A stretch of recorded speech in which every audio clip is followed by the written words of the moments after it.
ನಾರಾಯಣಾಯ ಪರಿಪೂರ್ಣಗುಣಾರ್ಣವಾಯ ವಿಶ್ವೋದಯಸ್ಥಿತಿಲಯೋನ್ನಿಯತಿಪ್ರದಾಯ ಜ್ಞಾನಪ್ರದಾಯ ವಿಬುಧಾಸುರಸೌಖ್ಯದುಃಖಸತ್ಕಾರಣಾಯ ವಿತತಾಯ ನಮೋ ನಮಸ್ತೆ. ನಾರಾಯಣಂ ಸುರಗುರುಂ ಜಗದೇಕನಾಥಂ ಭಕ್ತಪ್ರಿಯಂ ಸಕಲಲೋಕನಮಸ್ಕೃತಂಚ ತ್ರೈಗುಣ್ಯವರ್ಜಿತಮಯಂ ವಿಭುಮಾದ್ಯಮೀಶಂ ವಂದೇ ಭವಘ್ನಮರಾಸುರಸಿದ್ಧವರ್ಗಂ. ನಾರಾಯಣಂ ನಮಸ್ಕೃತ್ಯ ನರಂ ಚೈವ ನರೋತ್ತಮಂ ದೇವೀಂ ಸರಸ್ವತೀಂ ವ್ಯಾಸಂ ತತೋ ಜಯಮುದೀರಯೇ. ಅದುಷ್ಟತ್ವಾತ್ತು ಮನಸೋ ಭಕ್ತಿಲೋಪೋ ನ ಚಾಪ್ಯಭೂತ್ ಭೃಗೋಃ ಅತ್ರ ಬುದ್ಧಿಪೂರ್ವಂ ನ ಅತಿದೋಷಕೃತಪಿ ಅಭೂತ್. ಅದುಷ್ಟತ್ವಾತ್ತು ಮನಸ ಭೃಗುಮುನಿಗಳಿಗೆ ಇದರಿಂದ ಯಾವ ದೋಷವೂ ಬರಲಿಲ್ಲ. ಅವರಿಗೆ ಬುದ್ಧಿಪೂರ್ವಕ ಮಾಡಿದ ಕೆಲಸ ಅಲ್ಲ, ಅದು ಅತಿ ದೋಷಕ್ಕೆ ಕಾರಣವಾಗಲಿಲ್ಲ ಅಂಥೇಳಿ. ತಥೋ ವಿರಿಂಚೇಶ ಪುರಂದರಾದ್ಯಾಃ ಪುನಸ್ತುವಂತೋ ಅಭಿಯಯುಃ ಪ್ರಣಮ್ಯ ಕೃಷ್ಣಂ ಸ ಚಾಶ್ವೇವ ಯಯೌ ಸ್ವಲೋಕಂ ಸ್ವತೇಜಸಾ ಸರ್ವಮಿದಂ ಪ್ರಕಾಶಯನ್. ತತಃ ವಿರಿಂಚೇಶ ಪುರಂದರಾದ್ಯಾಃ ಪುನಃ ಸ್ತುವಂತಃ ಅಭಿಯಯುಃ ಪ್ರಣಮ್ಯ ಕೃಷ್ಣಂ ಸಹ ಚ ಆಶು ಏವ ಯಯೌ ಸ್ವಲೋಕಂ ಸ್ವತೇಜಸಾ ಸರ್ವಂ ಇದಂ ಪ್ರಕಾಶಯನ್.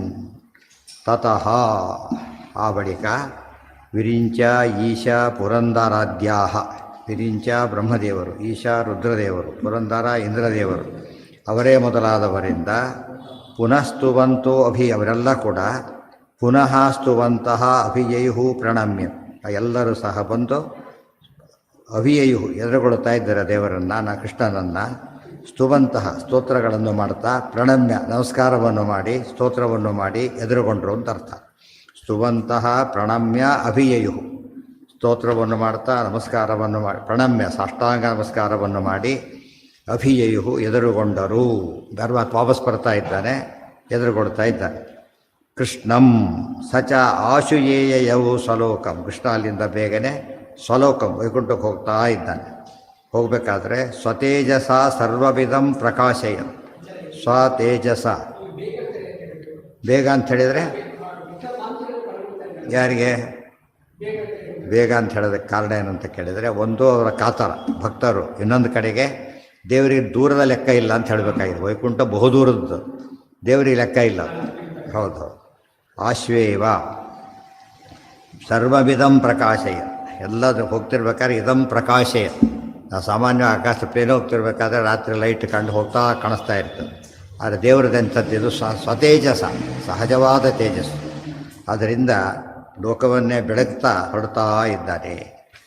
ಗೋಪಾಲ ಮಂತ್ರಂ ಭಜತಾಂ ಫಲಪ್ರದಃ ಏಕೇನ ರೂಪೇಣ ಸ ಭುವಿ ಅದೃಶ್ಯಃ ತಸ್ಥೌ ದ್ವಿತೀಯೇನ ಚ ಸೂರ್ಯಮಂಡಲೆ ತೃತೀಯಂ ಆಸೀತ್ ಶಿವಪೂಜಿತಂ ವಪುಃ.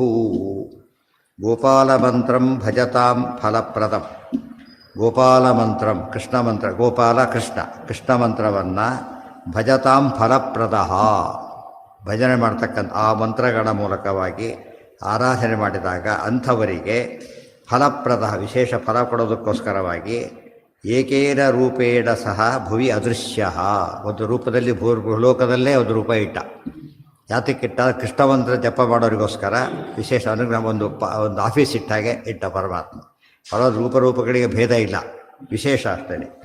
ಭುವಿ ಅದೃಶ್ಯ, ಭೂಮಿಯಲ್ಲಿಟ್ಟುಬಿಟ್ಟು ಅದೃಶ್ಯ, ಅದು ಯಾರ ಕಣ್ಣಿಗೂ ಕೂಡ ಕಾಣೋದಿಲ್ಲ ರೂಪ, ಅದೃಶ್ಯವಾಗಿ ಆ ರೂಪದಲ್ಲಿ ಇದ್ದಾನೆ. ಆದ್ದರಿಂದ ಕೃಷ್ಣ ಮಂತ್ರ ಜಪ ವಿಶೇಷವಾಗಿ ಫಲ ಕೊಡುತ್ತೆ ಅಂತ ಅರ್ಥ. ತಂತ್ರಸಾರದಲ್ಲಿ ಹೇಳಬೇಕಾದ್ರೆ ಆಚಾರ್ಯ ಹೇಳ್ತಾರೆ, ಇಲ್ಲಿ ಹೇಳಿರ್ತಕ್ಕಂಥ ಮಂತ್ರಗಳೆಲ್ಲ ಸಾಮಾನ್ಯ ಕಲಿಯುಗದಲ್ಲಿ ಮಂತ್ರ ಕೆಲಸ ಮಾಡೋದಿಲ್ಲ. ಕಲಿಯುಗದಲ್ಲಿ ಏನಿದ್ರು ಕುತಂತ್ರನೇ ಕೆಲಸ ಅಂಥೇಳಿ, ಆದರೆ ಮಂತ್ರಗಳು ಕೆಲಸ ಮಾಡುತ್ತೆ. ಅಂಥ ಮಂತ್ರಗಳು ಮಾತ್ರ ಹೇಳಿದ್ದೇವೆ ಅಂತ ಹೇಳ್ತಾರೆ. ಕಲಿಯುಗದಲ್ಲೂ ಕೂಡ ಫಲ ಕೊಡ್ತಕ್ಕಂಥ ಮಂತ್ರಗಳನ್ನು ಮಾತ್ರ ನಾವು ಹೇಳಿದ್ದೆ ಹೊರತು ಕಲಿಯುಗದಲ್ಲಿ ಫಲ ಕೊಡದೇ ಇರ್ತವೆ. ಯಾಕಂದರೆ ಒಳ್ಳೆಯ ಆಚಾರ ವಿಚಾರ ತುಂಬ ಬೇಕು. ಅದು ಕಲಿಯುಗದಲ್ಲಿ ಎಲ್ಲ ಮಂತ್ರಗಳು ಫಲ ಕೊಡೋದಿಲ್ಲ, ಜನಗಳಲ್ಲಿ ದೋಷ ಜಾಸ್ತಿ ಇರೋದರಿಂದ. ಆದರೆ ಅದೇ ಕೃಷ್ಣ ಮಂತ್ರ ಅದರಲ್ಲಿ ಹೇಳ್ತಾರೆ. ಅದೇ ಇಲ್ಲಿ ಕೊಟ್ಟಿರೋ ಮಂತ್ರಗಳೆಲ್ಲ ಕಲಿಯುಗದಲ್ಲೂ ಫಲ ಕೊಡ್ತಕ್ಕಂಥ ಮಂತ್ರಗಳು. ಅದರಲ್ಲೂ ಕೂಡ ವಾಸಿಷ್ಠ ವೃಷ್ಟಿ ಪರವರಾಹ, ವಾಸಿಷ್ಠ ವೇದವ್ಯಾಸ ಮಂತ್ರ, ಕೃಷ್ಣ ಮಂತ್ರ, ರಾಮ ಮಂತ್ರಗಳು ಏನವು ಬರುಬೇಗ ಫಲ ಕೊಡುತ್ತೆ ಅಂತ ಹೇಳ್ತಾರೆ. ಅದು ಆ ದೃಷ್ಟಿಯಿಂದ ಅದನ್ನು ಉಪಾಯ ತಿಳಿಸ್ಕೊಟ್ರೆ ಏನು ಮಾಡಬೇಕು ಅಂತೇಳಿ. ಉಪಾಯ ಇಟ್ಕೊಂಡ್ರು ಕೂಡ ಅದನ್ನು ಉಪಯೋಗಿಸ್ತಾ ಹೋಗೋದ್ರಿಂದ ಎಲ್ಲೆಲ್ಲ ಹೋಗ್ತಿರ್ತಾರೆ. ಮತ್ತೆ ದಿವ್ಯ ದೃಶ್ಯ ಏನು ಹೌದು ನೋಡಿ ಏನಿದೆ ಇಲ್ಲಿ, ಪ್ರಕಾಶಯನ್ ತೇಜಸ, ತೇಜಸ್ಸಿನಿಂದ ಬೆಳಗಿಸುತ್ತಾ ಗೊತ್ತಾ. ದೀಪದಿಂದ ಬೆಳಗಿಸುತ್ತಾ ಅಂತ ಹೇಳಿದರೆ ದೀಪ ಬೇರೆ ಬೆಳಕು ಬೇರೆ. ಈ ದಿಕ್ಕನ್ನು ಬೆಳಗಿಸ್ತಾ ಇದ್ದಾನೆ, ಅದಕ್ಕೆ ದೀಪ ಬೇಕು. ದೀಪ ಯಾವುದು? ತೇಜಸ್ಸು. ಯಾವ ತೇಜಸ್ಸು? ತನ್ನದೇ ತೇಜಸ್ಸೇ ಹೊರತು ಬೇರೆ ಸೆಲ್ಫ್ ಲ್ಯುಮಿನಿಸೆಂಟ್ ಗೊತ್ತಾಯ್ತಾ. ಉಳಿದವರಿಂದ ಬರಲಿಕ್ಕೆ ಸಾಧ್ಯ. ದೀಪಗಳಿಗೇನು ಬೇಕು? ದೀಪ ಬೇರೆದನ್ನು ತೋರಿಸುತ್ತೆ, ತನ್ನೂ ತೋರಿಸುತ್ತೆ. ದೀಪ ಬೇರೆ ದೀಪ ನೋಡೋಕೆ ಇನ್ನೊಂದು ದೀಪ ಹಾಕಬೇಕಾಗಿಲ್ಲ. ಅದು ಸ್ವತೇಜಸ, ಸೆಲ್ಫ್ ಲ್ಯುಮಿನಿಸೆಂಟ್. ಆ ರೀತಿ ಮಾಡಿ ಅದು ಸ್ವಪ್ರಕಾಶ. ಅದರ ಸ್ವಂತ ಪ್ರಕಾಶದಿಂದ ಬೆಳಗಿಸುತ್ತಾ ಇರೋದು ಪ್ರಕಾಶ, ಬೆಳಕು ಬರೋದು ಎಲ್ಲ ಕಡೆ ಅಂತ. ತಸ್ಥವು ದ್ವಿತೀಯ ಮಿಣುಕುಳು ಇರುತ್ತೆ, ಅದು ಒಂದೇ ಕಾಣೋ. ಸುತ್ತಮುತ್ತ ಏನು ಬೆಳಕು ಬಿಡೋದಿಲ್ಲ ಅದರಿಂದ. ಮಿಣುಕುಳು ಅದು ಒಂದೇ ಕಾಣಿಸುತ್ತೆ ಹೊರತು ಮುಂದೆ ಏನು ಕಾಣಿಸೋದಿಲ್ಲ, ಬೇರೆ ಏನು ಕಾಣಿಸೋದಿಲ್ಲ. ಹಾಗೆ ಆದರೆ ಚಿಕ್ಕ ದೀಪ ಆದರೂ ಕೂಡ ಸ್ವಲ್ಪ ಕಾಣಿಸುತ್ತೆ. ಚಿಕ್ಕ ದೀಪ ಸ್ವಲ್ಪ ಕಾಣಿಸುತ್ತೆ, ಮಿಣುಕುಳ ಕಾಣ್ತಾ ಮತ್ತು ಮಾಯ ಆಗ್ತಿರುತ್ತೆ. ಅದು ಇದು ಹಾಗಲ್ಲ ಅಂತ ಹೇಳೋದಕ್ಕೆ ಇದಂ ಸರ್ವ ಎಂಥ ಬೆಳಕು ಅಂದರೆ ಸರ್ವಮಿದಂ ಪ್ರಕಾಶಯ. ಸೂರ್ಯನಿಗೆ ಎಲ್ಲ ಪ್ರಕಾಶ ಮಾಡೋ ಶಕ್ತಿ ಇಲ್ಲ. ಕಪಿತೃಗ ಬಹಿರ್ಲ ಸತ್ಯ ಹೇಳಿದ್ದಾನೆ. ಕೃಷ್ಣ ಎಲ್ಲದನ್ನೂ ಬೆಳಗ್ತಾ ಅಲ್ಲಿಂದ ಮೇಲೆ ಕೊಡ್ತಾ ಇದ್ದಾನೆ. ತಸ್ಥೌ ದ್ವಿತೀಯೇನ ಚ ಸೂರ್ಯಮಂಡಲೇ, ಎರಡನೇ ರೂಪವನ್ನೆಲ್ಲಿಟ್ಟ? ಸೂರ್ಯಮಂಡಲದಲ್ಲಿಟ್ಟ. ಇದು ವಿಶೇಷ. ಆಗ ಸೂರ್ಯಮಂಡಲ ನೋಡ್ತಾ ಕೃಷ್ಣ ರೂಪನೂ ಇಟ್ಟಿದ್ದಾನೆ, ವಿಶೇಷ. ಅದಕ್ಕೆ ಹೇಳಬೇಕಾದ್ರೆ ಯದಾದಿತ್ಯ ಕಥಂ ತೇಜೋ ಜಗದ್ಭಾಸಯತಿ ಅಖಿಲಂ ಗೊತ್ತಾ. ತತ್ತೇಜೋ ವಿದ್ಧಿ ಮಾಮಕಂ ಅಂತ ಹೇಳಿದರೆ ಸ್ಪೆಷಲ್ ರೂಪ ಒಂದಿಟ್ಟಿದ್ದಾರೆ ಇಲ್ಲಿ ಸೂರ್ಯಮಂಡಲದಲ್ಲಿ. ಎರಡಾಯ್ತು. ಹೌದು, ನಾರಾಯಣ ರೂಪನೇ ಇದೆ, ಕೃಷ್ಣ ರೂಪನೇ ಇದೆ. ರೂಪಗಳು ಭೇದ ಬೇರೆ ಇಲ್ಲ, ಅದು ವಿಶೇಷ. ಪ್ರತಿಯೊಂದು ರೂಪದಲ್ಲೂ ಅನಂತ ರೂಪಗಳಿವೆ. ಪ್ರತಿಯೊಂದು ಭಗವದ್ ರೂಪದಲ್ಲೂ ಕೂಡ ಎಷ್ಟಿವೆ? ಎಲ್ಲ ರೂಪಗಳು ಅದರಲ್ಲೇ ಇದೆ. ಈ ದೇವರ ಮಹಿಮೆ ಇದು. ಹೇಗೆ ಬೇಕಾದ್ರೂ ದೇವರ ಚಿಂತನೆ ಮಾಡಬಹುದು, ಗುಣ ಇರಬೇಕಷ್ಟೇ, ದೋಷ ಬರೋ ಚಿಂತನೆ ಮಾಡಬಾರ್ದು. ಸೂರ್ಯ ಬಂಡರೆ ತೃತೀಯ ಮಾಸೀತ್ ಶಿವಪೂಜಿತ ಮುಫು, ಮೂರನೇ ದಿನ ಕೈಲಾಸದಲ್ಲಿಟ್ಟರು. ರುದ್ರದೇವರಿಂದ ಪೂಜಿತವಾಗಲಿಕ್ಕೋಸ್ಕರ ಅಲ್ಲಿಟ್ಟರು. ಸಂಪೂಜಿತಂ ಬ್ರಹ್ಮಲೋಕೆ ಚತುರ್ಥಂ, ಇನ್ನೊಂದು ರೂಪ ಬ್ರಹ್ಮಲೋಕದಲ್ಲಿಟ್ಟರು. ಬ್ರಹ್ಮದೇವರಿಂದ ಸದಾ ಪೂಜಿತವಾಗತಕ್ಕಂಥ ರೂಪಗಳು, ಎಲ್ಲ ರೂಪಗಳಾದ್ದರಿಂದ ಅಲ್ಲೊಂದು ರೂಪ ಇಟ್ಟುಬಿಟ್ಟು ಕಂಜೋದ್ಭವೇನ ಪರಂ ಸ್ವಧಾಮ ಸಂಪೂಜಿತಂ ಕಂಜಭವೋದ್ಭವೇನ ಸಂಪೂಜಿತಂ ಬ್ರಹ್ಮಲೋಕೆ ಚತುರ್ಥಂ. ಪದ್ಮದಲ್ಲಿ ಜನಿಸಿದಂತಹ ಕಮಲೋದ್ಭವರಾದ ಬ್ರಹ್ಮದೇವರಿಂದ ಆರಾಧಿತವಾಗತಕ್ಕಂಥ ರೀತಿಯಲ್ಲಿ ನಾಲ್ಕನೇ ರೂಪವನ್ನು ಇಟ್ಟು ಐದನೇ ರೂಪದಿಂದ ತನ್ನ ಮೂಲ ರೂಪವನ್ನು ಸೇರಿದ. ಸ್ವಧಾಮ ಐದನೇ ರೂಪದಿಂದ ಸೇರ್ತಾ ಇದ್ದಾನೆ. ರಾಮರೂಪದಲ್ಲ ಹಾಗೆ ಮಾಡಿದೆ. ಜಗತ್ತಿಗೆ ಕಲ್ಯಾಣಕ್ಕೋಸ್ಕರ ಒಂದು ರೂಪ ಇಟ್ಟಲ್ಲಿಂದ ಹೊರಟಿದ್ದಾರೆ. ಈ ಬ್ರಾಂಚ್ ಇಡೋ ಕಾನ್ಸೆಪ್ಟ್ ಪರಮಾತ್ಮ ತೋರಿಸ್ದ. ಬ್ರಾಂಚ್ ಮಾಡೋ ಅಭ್ಯಾಸ ಇದು. ಒಂದು ಮೂಲ ರೂಪ ಬ್ಯಾಂಕ್ ಅಂದರೆ ಬ್ಯಾಂಕೇ ಅದು. ಆದರೆ ಏನಿರುತ್ತೆ ಅದರಲ್ಲಿ ಮೂಲ ರೂಪ ಹೆಡ್ ಆಫೀಸ್ಗಿದ್ಗೂ ವ್ಯತ್ಯಾಸ ಇದ್ದೇ ಇರುತ್ತೆ. ದೇವರಿಗೆ ಮಾತ್ರ ಏನೂ ಇಲ್ಲ. ಭಕ್ತರಿಗೆ ರೀಚಬಲ್ ಆಗಬೇಕು. ದೇವರಿಗೆ ಏನು ಸಮಸ್ಯೆ ಇಲ್ಲ, ಭಕ್ತರಿಗೆ ಒಂದು ಕಾನ್ಫಿಡೆನ್ಸ್ ಬರಬೇಕು, ಹತ್ತಿರ ಇದ್ದಾನೆ ದೇವರು ಅಂತೇಳಿ. ಅಷ್ಟೇ ಹೊರತು ಏನಿಲ್ಲ. ದೂರತರಮ್ಮೆತ್ತು ತದೇವಾಂತಿಕ ಮಂತಿಕ, ಎಲ್ಲ ಕಡೆ ಇದ್ದಾನೆ. ಸಾಮಾನ್ಯರಿಗೆ ಅದು ಅರ್ಥವಾಗೋದಿಲ್ಲ. ಆದರೆ ಏನು ಮಾಡ್ತಾರೆ, ಉಪಾಸನೆಗೋಸ್ಕರ ರೂಪಗಳನ್ನು ಇಟ್ಟಿದ್ದಾನೆ ಅನೇಕ ಲೋಕಗಳಲ್ಲಿ. ಅದಿನ್ನೂ ಎಕ್ಸ್ಟ್ರಾ. ಜ್ಞಾನಿಗಳಲ್ಲಿ ಒಂದು ರೂಪ, ವಾಯುದೇವರಲ್ಲಿ ವಿಶೇಷ ರೂಪ ಯಾವಾಗಲೂ, ಅವೆಲ್ಲ ಅನೇಕ ಸ್ಪೆಷಲ್ ಐದಿದ್ರು ಅಷ್ಟೇ. ಸಂಪೂಜಿತಂ ಭಾಗವತ ರೂಪ ಇಟ್ಟ ಅಂತ ಹೇಳೋದಿಲ್ಲ, ತಾನೇ ಅಂತ ಹೇಳಿಬಿಟ್ರು. ಅಷ್ಟರ ಮಟ್ಟಿಗೆ ವಿಶೇಷವಾದ ಸನ್ನಿಧಾನ ಇಟ್ಟ ಅಂತ ಅರ್ಥ.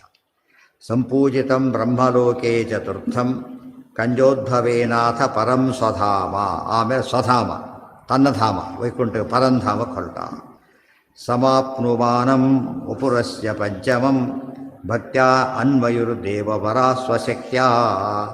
ಸಮಾಪ್ನುವಾನಂ ವಪುಃ ಅಸ್ಯ ಪಂಚಮಂ ಭಕ್ತ್ಯಾ ಅನ್ವಯುಃ ದೇವವರಾಹ ಸ್ವಶಕ್ತ್ಯ. ಹೀಗೆ ಅಸ್ಯ ಪಂಚಮಂ ವಪುಃ ಐದನೆಯ ರೂಪವನ್ನು ದೇವತೆಗಳೆಲ್ಲ ಬರ್ತಾ ಇದ್ದಾರೆ ಇವರಿಗೂ ಕೂಡ ದೇವರ ಹಿಂದೆ. ಯಾವಾಗ ಪರಂಧಾಮಕ್ಕೆ ಹೊರಟ ಕೃಷ್ಣ ಅಲ್ಲಿಗೆ ಐದನೇ ರೂಪದಿಂದ ಮುಂದೆ ಹೊಲ್ತಲ್ಲ, ನಾಲ್ಕನೇ ರೂಪ ದಾಟಿದ ಮೇಲೆ ಅಲ್ಲಿ ಎಲ್ರಿಗೂ ಹೊಲಕ್ಕಾಗ್ತಾ ಇಲ್ಲ. ತಮ್ಮ ಶಕ್ತಿ ಇದ್ದಷ್ಟು ದೂರ ಹೋದ್ರಷ್ಟೇ. ಯಾಕೆ ಅದೆಲ್ಲ ಪೂರ್ತಿ ಎಲ್ಲರಿಂದ ಗಮ್ಯ ಅಲ್ಲ ಲೋಕಗಳು. ಪಂಚಮಂ ಭಕ್ತಿ ಅನ್ವಯು ದೇವವರಾಹ ಸ್ವಶಕ್ತ್ಯ, ತಮಗೆ ಎಷ್ಟು ಶಕ್ತಿ ಇತ್ತು ಅಷ್ಟು ಹೋದರೆ ಹೊರತು ಪೂರ್ತಿ ಅಲ್ಲ. ಇದಿಷ್ಟು ಬಂದಿದ್ರು, ಅಲ್ಲಿಂದ ಸ್ಟಾಪ್ ಆಗ್ತಾ ಬಂದರು ಅಲ್ಲಿಗೆ. ಎಲ್ಲಿಗೆ? ಅಮುಕ್ತ ಸ್ಥಾನ, ಅಮುಕ್ತ ಸ್ಥಾನಕ್ಕೆ ಹೋಗಿದ್ದು. ಇದಕ್ಕೆ ಮುಕ್ತ ಸ್ಥಾನಕ್ಕಲ್ಲ. ಅದು ಕೂಡ ದೇವ್ರಿಗೆ ಹೋಗಬೇಕು ಅಂತಿದ್ದರೆ ಅದು ಅನುಗ್ರಹ ಮಾಡಿದವ್ರು ಹೋಗ್ಲಿಕ್ಕೆ ಬರೋದೇ ಇಲ್ಲ. ಫಸ್ಟ್ ಆಫ್ ಆಲ್ ಪರ್ಮಿಷನ್ ಕೊಟ್ಟ ಅಂತ ಅರ್ಥ, ಇದರಲ್ಲಿ ಕೊಡೋಕ್ಕೆ ಬರೋದಿಲ್ಲ. ಯಾರು ಹೇಳಿದರು? ಎಲ್ಲ ಕಡೆ ಇದ್ದಾರೆ, ಅಮುಕ್ತ ಇಲ್ಲ ಅಂತ ಯಾರು ಹೇಳಿದರು? ಅಮುಕ್ತ ಸ್ಥಾನದಲ್ಲಿ ಇರ್ತಾನೆ, ಎಲ್ಲ ಕಡೆ ಇದ್ದಾನೆ ಪರಮಾತ್ಮ. ಅಲ್ಲಿ ಎಲ್ಲ ವಿಶೇಷ ರೂಪದಲ್ಲಿ ಅನೇಕ ಕಡಿದ್ದಾನೆ. ಮತ್ತೆ ಸರ್ವತ್ರ ಒಂದು ರೂಪ, ವಿಭೂತಿ ರೂಪ ಸ್ಪೆಷಲ್ ಅಂತೀವಲ್ಲ ಆ ರೀತಿಯಲ್ಲಿ ವಿಶೇಷವಾಗಿ 5 ರೂಪಗಳು ಇಟ್ಟಿದ್ದೆ ಹೊರತು ಎಲ್ಲ ಕಡೆ ಎಲ್ಲ ರೂಪದಿರೋದು ಅದು ಎಲ್ಲ ಸಿದ್ಧ. ಅದು ವಿಶೇಷ ಒಪ್ಪದು ಹೋದ್ರೆ ಇವೆಲ್ಲ ಉತ್ತರ ಕೊಡೋಕ್ಕೆ ಬರೋದಿಲ್ಲ. ವಿಶೇಷ ಅಂತ ಇರೋದ್ರಿಂದ ಇವೆಲ್ಲ ಸಾಧ್ಯ. ಸ್ವತ್ತೇಜಸಾತೆ ಪ್ರತಿಭೃಷ್ಟ ದೃಷ್ಟಯ ಪುರುಷ್ಟುತಾದ್ಯಾ ಅಮಿತೋರು ದೀಹಿತೆ ಯಾವತ್ ಸ್ವಗಮ್ಯಂ ತ್ವನುಗಮ್ಯತಸ್ಥು ನಿಮೀಲಿತಾಕ್ಷಾ ವಿಹತೋರ್ಧ್ವಚಾರಾ ತತ್ತೇಜಸಾತೆ ಪ್ರತಿಮುಷ್ಟದೃಷ್ಟಯ ಪುರುಷ್ಟುತಾದ್ಯಾ ಅಮಿತೋರು ದೀಧಿತೆ ಯಾವತ್ ಸ್ವಗಮ್ಯಂ ತು ಅನುಗಮ್ಯ ತಸ್ಥು ನಿಮೀಲಿತಾಕ್ಷಾ ವಿಹತೋರ್ಧ್ವಚಾರಾ ತತ್ತೇಜಸಾತೆ, ಆ ಪರಮಾತ್ಮ ತೇಜಸ್ಸಿನಿಂದಾಗಿ ಪ್ರತಿಮುಷ್ಟ ದೃಷ್ಟಯ, ಅವ್ರಿಗೆ ದೃಷ್ಟಿ ಕಣ್ಣು ಕುಗ್ತಾ ಇತ್ತು, ನೋಡೋಕ್ಕೆ ಆಗ್ತಿರಲಿಲ್ಲ, ಮುಂದೆ ಹೋಗ್ಲಿಕ್ಕಾಗಲಿಲ್ಲ ಅಂತ ಪ್ರಕಾಶ ತೋರಿಸ್ತಾ ಇದ್ದಾನೆ.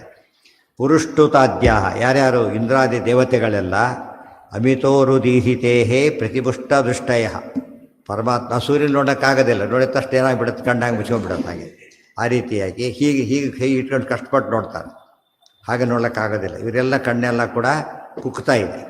ಪ್ರಮಿತ ಅಮಿತ ಉರು ದೀಹಿತೇಹಿ, ದೀಹಿತಿ ಪ್ರಕಾಶ, ಉರು ಭಾರಿ, ಅಮಿತ ಅನಂತ, ಅನಂತ ಪ್ರಕಾಶದ ಪರಮಾತ್ಮ. ಅರ್ಜುನ ನೋಡೋಕ್ಕಾಗೋದಿಲ್ಲ, ದಯವಿಟ್ಟು ಉಪಸಂಹಾರ ಮಾಡು ಅಂತ ಹೇಳ್ತಾರಲ್ಲ ಹಾಗೆ. ಯಾವತ್ ಸ್ವಗಮ್ಯಂ, ಇಲ್ಲಿ ಮೂಲರೂಪ ಪುರುಷ್ಟೃತ, ಪುರುಷ್ಟೃತ ಅಂದರೆ ಇಂದ್ರದೇವರು. ಅರ್ಜುನ ವಿಶ್ವರೂಪ ನೋಡಿದ ಆಗೋದಿಲ್ಲ ಅಂತ ಹೇಳಿದ, ಇವರು ಕೂಡ ಆಗಲಿಲ್ಲ. ಯಾವತ್ ಸ್ವಗಮ್ಯಂ, ತಮ್ಮಿಂದ ಹೋಗ್ಲಿಕ್ಕೆ ಎಷ್ಟು ಸಾಧ್ಯ ಇತ್ತು ಅಲ್ಲಿವರೆಗೂ ಹೋದರು. ಅನುಗಮ್ಯ ತಸ್ಥು ನಿಮೀಲಿತಾಕ್ಷಾ ವಿಹತ ಊರ್ಧ್ವಚಾರಾ, ಅಲ್ಲಿ ಹೋಗಿ ಅಲ್ಲಲ್ಲೇ ನಿಂತುಬಿಟ್ರು. ಕಣ್ಣು ಪೂರ್ತಿ ಮುಚ್ಚೋಗ್ಬಿಡ್ತು, ಪ್ರಕಾಶಕ್ಕೆ ನೋಡೋಕ್ಕಾಗ್ತಾ ಇಲ್ಲ. ಸಾಮಾನ್ಯವಾಗಿ ಹತ್ತಿರ ಬಂದಂತೆ ಪ್ರಕಾಶ ಜಾಸ್ತಿ ಆಗಬೇಕು. ಪರಮಾತ್ಮ ಹತ್ತಿರ ಬಂದರೂ ಅಷ್ಟೇ, ದೂರ ಹೋದರೂ ಅಷ್ಟೇ, ಪ್ರಕಾಶದಲ್ಲಿ ವ್ಯತ್ಯಾಸನೇ ಇಲ್ಲ, ಅವರವ್ರಿಗೆ ತಕ್ಕಂತೆ ತೋರಿಸಿದೆ. ವಿಹತ ಊರ್ಧ್ವಚಾರಾ, ಊರ್ಧ್ವಚಾರ ವಿಹತ ಅಂದರೆ ಇನ್ನೂ ಮುಂದೆ ಹೋಗ್ಲಿಕ್ಕಾಗದವರಾಗಿ, ಊರ್ಧ್ವಚರಣ ಮೇಲೆ ಹೋಗೋರು, ಇನ್ನೂ ಮೇಲೆ ಅಲ್ಲಿವರೆಗೂ ಹೋಗಿದ್ದರು, ಇನ್ನೂ ಮೇಲೆ ಹೋಗ್ಲಿಕ್ಕೆ ವಿಹತ ಆಗದೇನೆ ಅಲ್ಲೇ ನಿಂತರು. ವೀಂದ್ರೇಶ ಶೇಷಾನುಗತ ಸ್ವಯಂಭೂ ಧಾಮ ಪ್ರವಿಷ್ಟಂ ತಮಜಂ ಪ್ರಣಮ್ಯ ವೀಂದ್ರಾದಿಕೈರಪ್ಯಯುತಃ ಸ್ವಪಿತ್ರ ಆಶ್ಲಿಷ್ಟೋ ರಹಶ್ಚ ಅಕಥಯತ್ ತಥಾ ಅಸ್ತೌತ್. ವೀಂದ್ರ ಈಶ ಶೇಷಾನುಗತಃ ಸ್ವಯಂಭೂ ಧಾಮ ಪ್ರವಿಷ್ಟಂ ತಮ್ ಅಜಂ ಪ್ರಣಮ್ಯ ವೀಂದ್ರಾದಿಕೈಃ ಅಪಿ ಅಯುತಃ ಸ್ವಪಿತ್ರ ಆಶ್ಲಿಷ್ಟಃ ರಹಶ್ಚ ಅಕಥಯತ್ ತಥಾ ಅಸ್ತೌತ್.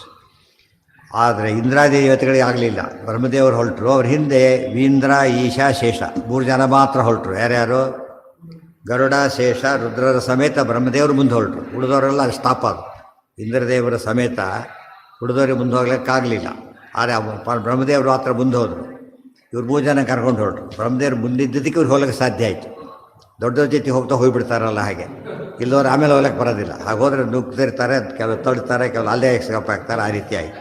ಇದು ಅವ್ರಿಗೆ ಇಂಡಿಪೆಂಡೆಂಟಾಗಿ ಹೊಲಕ್ಕೆ ಬರ್ತಿರಲಿಲ್ಲ. ಬ್ರಹ್ಮದೇವ್ರ ಜೊತೆಗಿದ್ದಿದ್ದರಿಂದ ಆಗಲೇ ಸಾಧ್ಯ ಆಯಿತು. ಈ ದರ್ಶನಕ್ಕೆ ಸ್ವಾಮಿ ಜೊತೆಗೆ ಅವ್ರು ಬಿಡ್ತಾರೆ, 4-5 ಜನ ಬಿಡ್ತಾರಲ್ಲ ಹಾಗೆ ಹೊರಟು.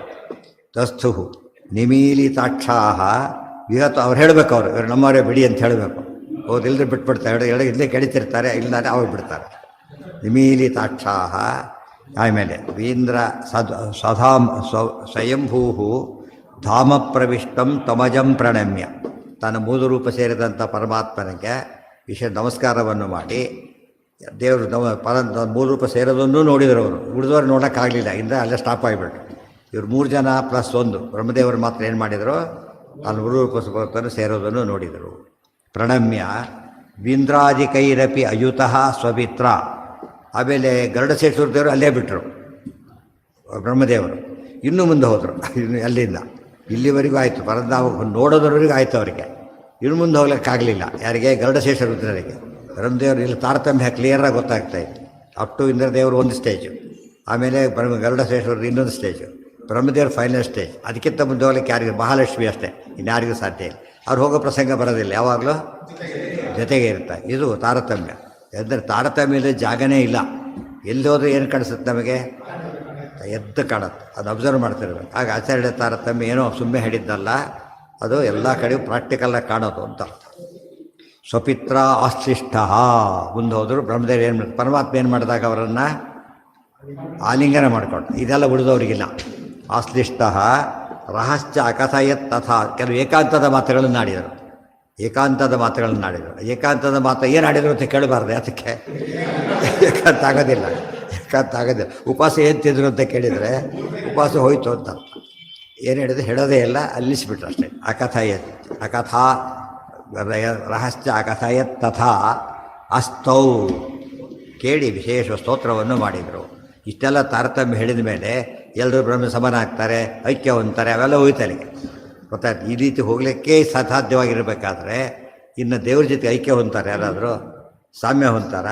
ಸಾಧ್ಯನೇ ಇಲ್ಲ. ಎಲ್ಲ ಮತಗಳ ಖಂಡನೂ ಆಗ್ತಾ ಇರುತ್ತೆ. ಹಾಗೆ ವೀಂದ್ರೇಶ ಶೇಷಾನುಗತಃ ಸ್ವಯಂಭೂ ಧಾಮ ಪ್ರವಿಷ್ಟಂ ತಂ ಅಜಂ ಪ್ರಣಮ್ಯ ಇಂದ್ರಾದಿಕೈ ಅಪಿ ಅಯುತಃ. ಯುತಃ ಅಲ್ಲ, ಅಯುತಃ, ಅವರಿಂದ ಕೂಡದೇನೆ. ಸ್ವಪಿತ್ರ ಆಶ್ಲಿಷ್ಟ ರಹಃ ಚ ಅಕಥಯತ್ ತಥಾ ಅಸ್ತೌತ್. ಸಪೂರ್ವರೂಪೇಣ ಸಮಾಪ್ಯಚೈಕ್ಯಂ ವಿಭಜ್ಯ ಚೇಚ್ಛಾನುಸೃತೋ ಅಥ ರೇಮೇ ಹರಿಶ್ರಿಯಾ ಬ್ರಹ್ಮಮುಖೈಶ್ಚ ಮುಕ್ತೈಃ ಸಂಪೂಜ್ಯಮಾನೋ ಅಮಿತ ಸದ್ಗುಣಾತ್ಮ. ಸಹ ಪೂರ್ವರೂಪೇಣ ಸಮಾಪ್ಯ ಚ ಐಕ್ಯಂ ವಿಭಜ್ಯ ಚ ಇಚ್ಛಾನುಸೃತಃ ಅಥ ರೇಮೇ ಹರಿಃ ಶ್ರಿಯಾ ಬ್ರಹ್ಮಮುಖೈಃ ಚ ಮುಕ್ತೈಃ ಸಂಪೂಜ್ಯಮಾನಃ ಅಮಿತ ಸದ್ಗುಣಾತ್ಮ. ಸಹ ಪೂರ್ವರೂಪೇಣ ಸಮಾಪ್ಯ ಚ ಐಕ್ಯಂ. ಕೃಷ್ಣ ತನ್ನ ಪೂರ್ವರೂಪ, ಮೂಲರೂಪ, ನಾರಾಯಣ ರೂಪ, ಆ ರೂಪದೊಂದಿಗೆ ಐಕ್ಯವನ್ನು ಹೊಂದಿದ. ಆಮೇಲೆ ಕೆಲವೊಮ್ಮೆ ವಿಭಜ್ಯ, ಮತ್ತೆ ಹೊರಗೆ ಬರ್ತಾ ಇದ್ದ. ಐಕ್ಯ ಹೊಂದಿದ ಹೊಂದಿದ ಮೇಲೆ ವಾಪಸ್ ಬರ್ಲಿಕ್ಕೆ ಆಗೋದಿಲ್ಲ. ಅಲ್ಲ, ದೇವ್ರು ಹೇಗೆ ಬೇಕಾದ್ರೂ ಮಾಡ್ಬೋದು. ಬೇರೆಯವರಾದ್ರೆ ಒಂದು ಸತ್ ಹೊರ ಬಂದರೆ ಮತ್ತೆ ಒಳಗೆ ಹೋಗೋದು ಸುಲಭ ಅಲ್ಲ. ಮತ್ತೆ ಇಂಟರ್ವ್ಯೂ ತೊಗೊಂಡು ಹೋಗಬೇಕು. ದೇವರು ತನ್ನ ಓನರ್ ಏನು ಮಾಡ್ತಾರೆ? ಹೇಗೆ ಬೇಕಾದ್ರೂ ಓಡಾಡ್ತಾರೆ, ಲೆಕ್ಕ ಇಲ್ಲ. ವಿಭಜ್ಯ ಚ ಇಚ್ಛಾನುಸೃತ, ಇಚ್ಛೆಗೆ ಅನುಗುಣವಾಗಿ ಬಂದು ಹೊರಗೂ ಬರ್ತಾ ಇದ್ದ. ಅಮೂತಃ ಅಥ ರೇಮೇ, ಅನುಸೃತಃ ಅಥ ರೇಮೆ. ಬಂದಾಗ ಎಲ್ಲರಿಗೂ ಕಾಣಿಸ್ತಾ ಇದ್ದ ಮತ್ತೆ ಹೊರಗಡೆ. ಲಕ್ಷ್ಮೀ ಜೊತೆಗೆ ಯಾವಾಗಲೂ ಹರಿಹಿ ಶ್ರೀಯ ಮಹಾಲಕ್ಷ್ಮಿಯೊಂದಿಗೆ, ಬ್ರಹ್ಮಮುಖೈಶ್ಚ ಮುಕ್ತೈಹಿ, ಬ್ರಹ್ಮಾದಿಗಳೊಂದಿಗೆ ವಿಹಾರ ಮಾಡ್ತಾ ಇದ್ದ. ಬ್ರಹ್ಮದೇವರು ಯಾರಿಗೂ ಮುಕ್ತರು ಇರಲ್ಲ ಕೂಡ. ಇದು ಇವರಿಗೆ ಅಮುಕ್ತ ಬ್ರಹ್ಮದೇವರು ಇಲ್ಲಿ ಹೋಗಿದ್ದು ಹೇಳಿದರು. ಮುಕ್ತ ಬ್ರಹ್ಮಚಿತ್ ಪರಮಾತ್ಮ ವಿಹಾರ ಮಾಡ್ತಾನೇ ಇರ್ತಾನೆ ಅಲ್ಲಿ. ಇದು ಉಳಿದವರಿಗೆ ಗೊತ್ತಾಗೋದಿಲ್ಲ. ಮುಕ್ತೈಹಿ ಬ್ರಹ್ಮಮುಖೈಹಿ ಮುಕ್ತೈಹಿ. ಮುಕ್ತರು ಯಾವಾಗಲೂ ಜೊತೆಗಿರ್ತಾರೆ. ಮುಕ್ತರ ಜೊತೆಗೆ ಮುಖ್ಯವಾಗಿ ಬ್ರಹ್ಮದೇವರು. ಅವರು ಅನಂತ ಸಂಖ್ಯೆ. ಎಷ್ಟು ಜನ ಮುಕ್ತರಾಗಿದ್ದಾರೆ ಬ್ರಹ್ಮದೇವರು ಈಗಾಗಲೇ? ಅನಂತ. ಇನ್ನೂ ಅನಂತ ಬರಲಿಕ್ಕಿದ್ದಾರೆ. ಈ ಒಬ್ಬೊಬ್ಬರ ಜೊತೆಗೆ ನಾವಿರೋದು ಈಗ. ಇದು ಅರ್ಥ ಮಾಡ್ಕೊಂಡ್ರೆ ಬ್ರಹ್ಮದೇವರು ಅತಿ ದೊಡ್ಡವರಾದ್ದರಿಂದ ಅವ್ರ ಜೊತೆಗಿದ್ದಾರೆ. ಇಲ್ಲಿ ವಾಯು ಅಂತ ಹೇಳಿಲ್ಲ. ಮುಕ್ತಿಯಲ್ಲಿ ಯಾರಿಲ್ಲ? ವಾಯುರೂಪ ಇಲ್ಲ, ಬ್ರಹ್ಮರೂಪ. ಆದ್ದರಿಂದಾಗಿಯೇ ಬ್ರಹ್ಮಮುಖೈಶ್ಚ ಮುಕ್ತೈಹಿ ಸಂಪೂಜ್ಯಮಾನ, ಪರಿಪೂಜ್ಯಮಾನ, ಸಂಪೂಜ್ಯಮಾನ. ಭೇದ ಇಲ್ಲದ ಹೊರ ಪೂಜೆ ಮಾಡೋಕ್ಕೆ ಬರುತ್ತಾ? ಭಾರಿ ಪೂಜೆ ಮಾಡೋಕ್ಕಾದ್ರೆ ಬರೀ ಭೇದ ಇದ್ದರೆ ಸಾಲದು. ಎಷ್ಟಿರಬೇಕು? ಭಾರಿ ಭೇದ ಇರಬೇಕು, ಇದರ ಪೂಜೆ ಮಾಡಬೇಕಾಗಲ್ಲ. ಈಕ್ವಲ್ ಬಂದಾಗ ಶೇಕ್ ಹ್ಯಾಂಡ್ಸ್ ಕೊಡ್ತಾರೆ ಅಷ್ಟೇ ಹೊರತು ಇವೆಲ್ಲ ಮಾಡೋದಿಲ್ಲ. ಅದಕ್ಕೆ ಸಂಪೂಜ್ಯ. ಯಾವುದಕ್ಕೆ? ಸಾಯುಜ್ಯ. ಅದೇನು ಬರೀ ಸಾಯುಜ್ಯ ಅಲ್ಲ ಬ್ರಹ್ಮದೇವರಿಗೆ, ಸರ್ವಾಂಗ ಸಾಯುಜ್ಯ. ಉಳಿದ ದೇವತೆಗಳಿಗೆ ಏಕಾಂಗ ಸಾಯುಜ್ಯ, ಅವ್ರಿಗೆ ಸಂಬಂಧಪಟ್ಟ ಅಂಗಕ್ಕೆ ಮಾತ್ರ. ಬ್ರಹ್ಮದೇವರಿಗೆ ಸರ್ವಾಂಗ ಸಾಯುಜ್ಯ, ಅದು ವಿಶೇಷ. ಆ ರೀತಿ ಮಾಡಿಕೊಂಡು ಓಡಾಡ್ತಾ ವಿಹಾರ ಮಾಡ್ತಾ ಇದ್ದಾನೆ. ಅಮಿತ ಸದ್ಗುಣಾತ್ಮ. ದೇವರ ಗುಣಗಳು ಅನಂತ, ಮತ್ತು ಸದ್ಗುಣಗಳು ಯಾವುದೂ ಕೆಟ್ಟ ಗುಣ ಒಂದೂ ಇಲ್ಲ. ಅವುಗಳಿಗೆ ಆತ್ಮ ಅಂದರೆ ಸ್ವರೂಪದಲ್ಲೇ ಇವೆ. ಅನಂತವಾದ ಸದ್ಗುಣಗಳಿಂದ ಸ್ವಾಭಾವಿಕವಾಗಿಯೇ ಕೂಡಿದಂಥ ಪರಮಾತ್ಮ ಆ ರೀತಿ ವಿಹಾರ ಮಾಡ್ತಾ ಇದ್ದಾನೆ ಅಂಥೇಳಿ ಎಲ್ಲ ಸ್ಪಷ್ಟ ಹೇಳಿದ್ರಿಂದ ಇನ್ನೂ ಕೂಡ ಮುಂದೆ ಇಲ್ಲ, ಹೈಯೆಸ್ಟ್ ಇದು. ಅವ್ರು ಹೇಳ್ತಾರೆ ಮಾಯಾವಾದಿಗಳು, ಇನ್ನೊಂದು ಮುಕ್ತಿ ಇದೆ, ಇಲ್ಲಿವರೆಗೂ ಓಕೆ, ಇನ್ನೊಂದು ಮುಕ್ತಿ ಇದೆ, ಅದು ಭಾರಿ ದೊಡ್ಡ ಮುಕ್ತಿ. ಅಲ್ಲೇನೋ ಎಲ್ಲ ಒಂದೇ, ಏನಿರೋದಿಲ್ಲ. ಎಲ್ಲಿದೆ ಇದೆ ಹೈಯೆಸ್ಟ್ ಅಂತ ಹೇಳಿದ ಮೇಲೆ ಇನ್ನೊಂದಿದೆ ಅಂತ ಕೇಳಿದರೆ ಎಲ್ಲ ಮಜ್ಜಿಗೆ ತಂದಿದ್ದಾರೆ, ಇನ್ನೂ ಬರುತ್ತೆ, ಇನ್ನೇನು ಬರುತ್ತೆ, ಮಜ್ಜಿಗೆ ತಂದ ಮೇಲೆ ಇನ್ನೂ ಉಳಿಯುತ್ತೆ ಅಂತ ಕೇಳಿದ್ರೆ ಊಟ ಬೋದೋಗಿದೆ ಅಲ್ಲಿಗೆ.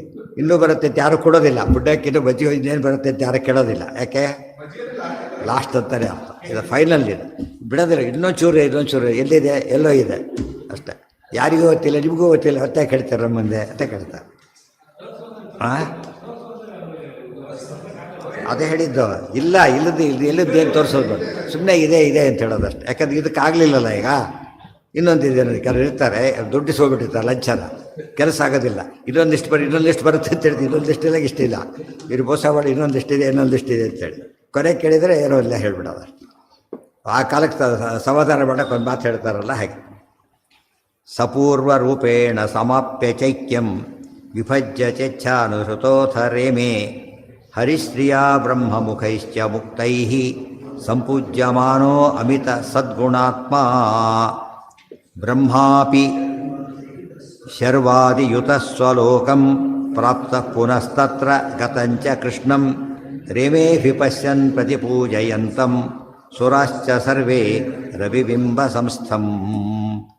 ಬ್ರಹ್ಮ ಅಪಿ ಶರ್ವಾದಿಯುತಃ ಸ್ವಲೋಕಂ ಪ್ರಾಪ್ತಃ ಪುನಃ ತತ್ರ ಗತಂ ಚ ಕೃಷ್ಣಂ ರೇಮೇ ಅಭಿಪಶ್ಯನ್ ಪ್ರತಿಪೂಜಯಂತಂ ಸುರಾಹ ಚ ಸರ್ವೇ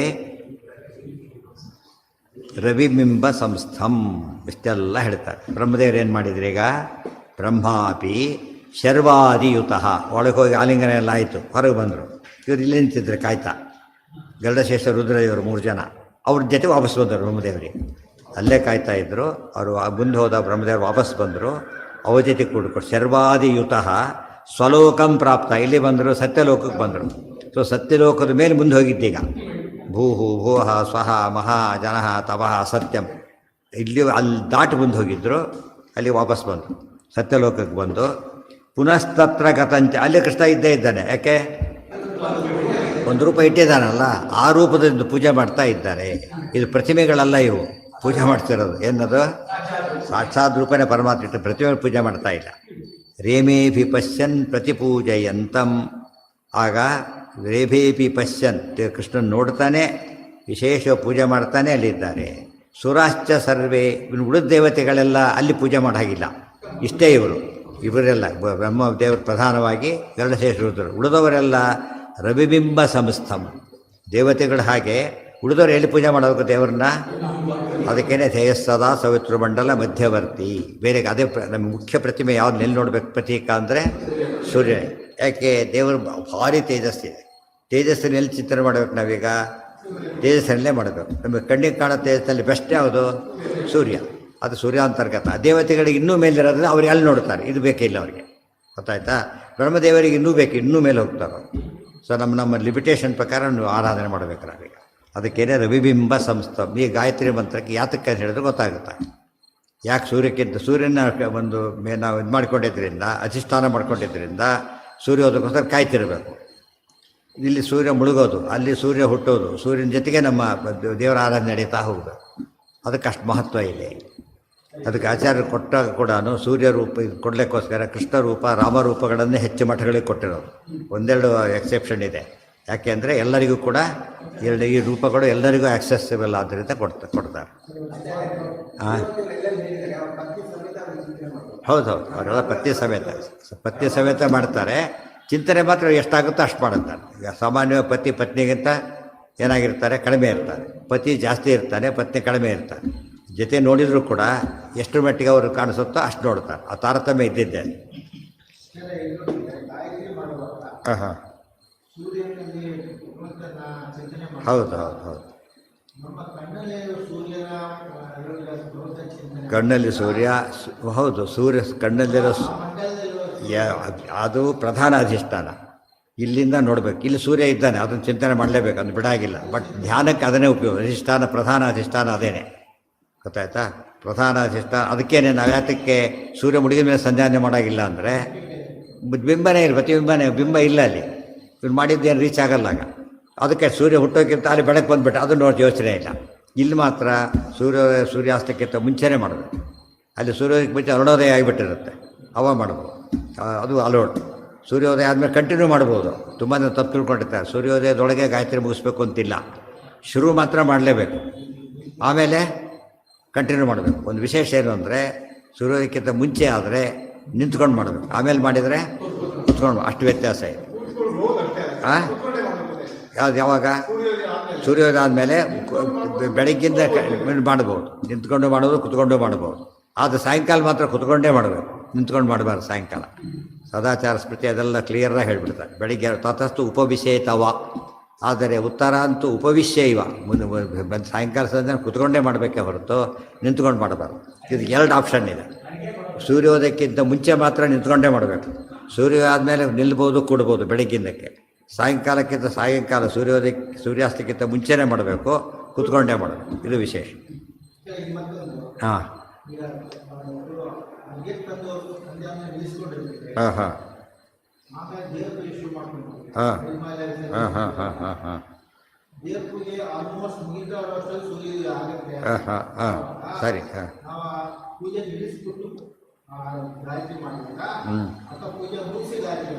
ಇಲ್ಲ, ಆ್ಯಕ್ಚುಲಿ ಸಂಧ್ಯಾವನ್ನೇ ನಾವು ಸೂರ್ಯಾರ್ಘ್ಯ ಕೊಟ್ಟ ತಕ್ಷಣ ಸಂಧ್ಯಾನೆ ಮುಗಿಯೋಲ್ಲ, ಅದು ಸಂಧ್ಯಾನೆ ಮುಗಿಸೇ ಬಿಡಬೇಕು.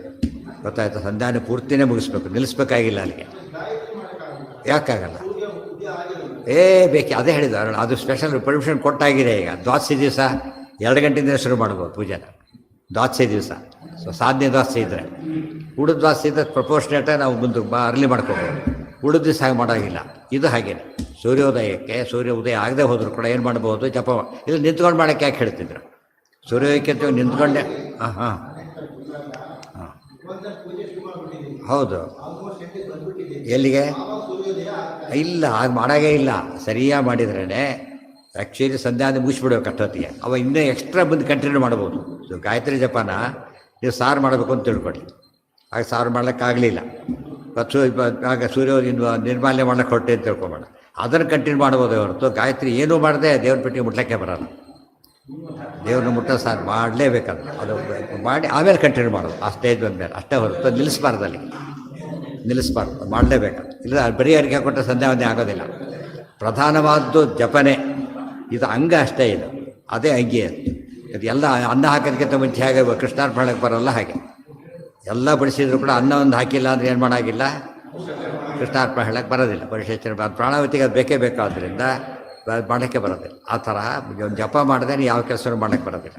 ಹೆಚ್ಚು ಮಾಡೋದಕ್ಕೆ ಮುಂದೆ ಉಪಯೋಗಿಸ್ಬೋದು, ಅಷ್ಟೇ ಜಾಗಬೇಕು. ಮತ್ತು ಆಮೇಲೆ ಸೂರ್ಯ ಕರ್ಣ ಮಾಡ್ತಿದ್ದ ಅಂತ ಹೇಳ್ತಾರೆ. ಸೂರ್ಯ ಆ ಥರ ಬೆನ್ನ ಮೇಲೆ ಬೆನ್ನ ಮೇಲೆ ಬೀಳ್ತಿತ್ತು ಅಂತ ಬಿಸಿಲು. ಅದು ಎಷ್ಟೊತ್ತಾಯ್ತಾಗ, ಎಷ್ಟು ಬೆನ್ನ ಮೇಲೆ ಬಿಡಬೇಕಾದ್ರೆ 12 ಗಂಟೆಗೆ 12 ಗಂಟೆ ಬೆನ್ನ ಮೇಲೆ ಬೀಳಲ್ಲ, ತಲೆ ಮೇಲೆ ಬೀಳುತ್ತಷ್ಟೇ. ಸ್ವಲ್ಪ ಈ ಕಡೆ ಬೀಳ್ಬೇಕಾದ್ರೆ 2 ಗಂಟೆ, 1 ರಿಂದ 2 ಆವತ್ತು ಅಲ್ಲಿವರೆಗೂ ಸಾನೇ ಸೂರ್ಯ. ಇವತ್ತೇ ಡೀಪ್ ಇನ್ವಾಲ್ವ್ಮೆಂಟ್ ಇರ್ತಿತ್ತು, ಅದೇ ಡೀಪ್ ಇನ್ವಾಲ್ವ್ಮೆಂಟ್ ಹುಡುಗರ.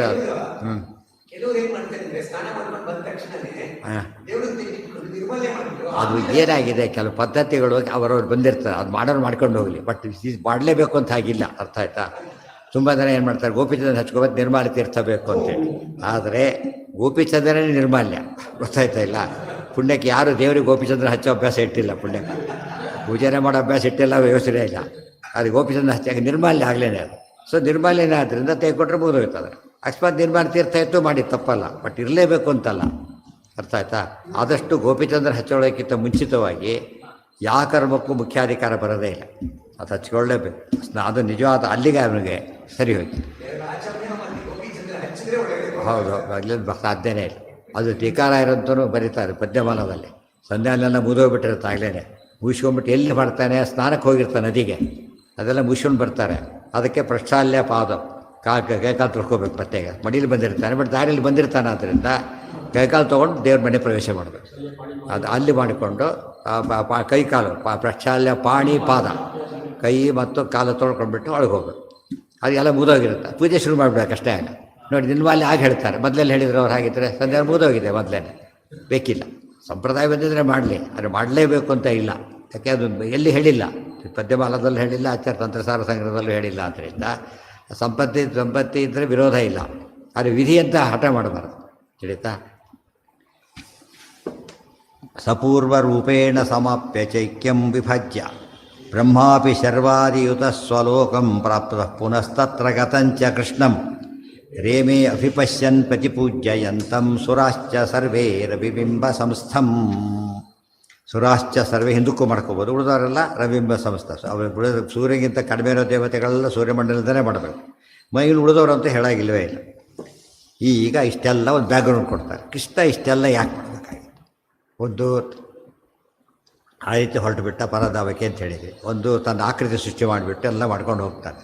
ಯಾಕೆ ಹೀಗೆ ಮಾಡಬೇಕಾಗಿತ್ತು ಅಂತ ಕೇಳಿದರೆ, ಕೃಷ್ಣ ರೂಪದಲ್ಲಿ ಮಾತ್ರ, ಬೇರೆ ಅವತಾರದಲ್ಲಿ ಹೇಳಿದ್ದಾನೆ ಎಲ್ಲ ಕೂಡ ಕೃಷ್ಣ ರೂಪಕ್ಕೆ ಮಾತ್ರ ಹೇಳಿದ್ದಾನೆ. ಯಾಕೆ ಅಂದರೆ ಕಾರಣ ಕೊಡ್ತಾರೆ. ಯಥೋ ನ ದರ್ಶಿತಾ ಭ್ರಾಂತಿ ಪ್ರಾದುರ್ಭಾವೇಷ್ವಪಿ ಕ್ವಚಿತ್ ದೇಹತ್ಯಾಗಾನುಕಾರೇಣ ಹರಿಣ ತದಿಹಾಚ್ಯುತಃ. ಈ ಮತ್ಸ್ಯಕೂರ್ಮಾದಿ ಬೇರೆ ಯಾವ ಅವತಾರಗಳಲ್ಲೂ ಕೂಡ ಏನು ಮಾಡಲಿಲ್ಲ ದೇವರು? ದೇಹತ್ಯಾಗ ಮಾಡಿಲ್ಲ.